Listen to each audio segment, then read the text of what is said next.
À toi, Cécile.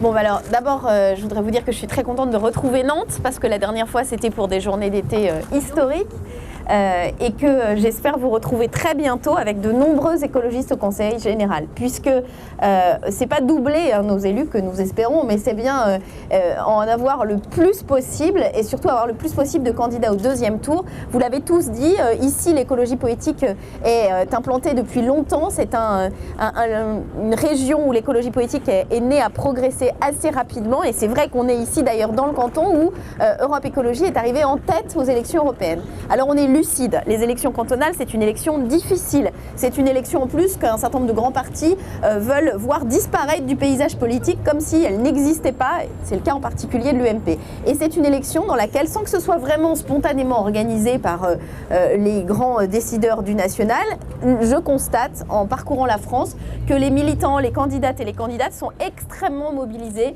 Vous l'avez décrit les uns et les autres, le travail de terrain est très important, il y a beaucoup plus de militants, de coopérateurs, et j'en suis très heureuse. Et donc je souhaite que les électeurs et les électrices nous donnent aussi ce coup de pouce dont nous avons besoin pour aider à la diversité dans les conseils généraux. Les conseils généraux qui assurent des missions de service public essentielles aujourd'hui à l'engagement de la conversion écologique, notamment en termes de solidarité entre les générations. C'est un rôle très important, notamment sur les projets d'aménagement du territoire et la possibilité d'avoir une autre vision de l'avenir. Et pour avoir cette autre vision de l'avenir, pas seulement dans le discours, pas seulement dans les tracts de campagne, mais en actes, il faudra des élus, et il nous faut des élus encore plus nombreux au Conseil général. Donc je souhaite effectivement que cette élection soit l'occasion d'un petit tremblement de terre politique qui marque justement les électeurs et les électrices ont envie que le paysage politique change en Loire-Atlantique, en Pays de Loire et ailleurs. Donc je pense qu'il ne faut pas relâcher la pression, il ne reste plus que 8 jours, et en plus la bonne nouvelle c'est que maintenant il fait beau,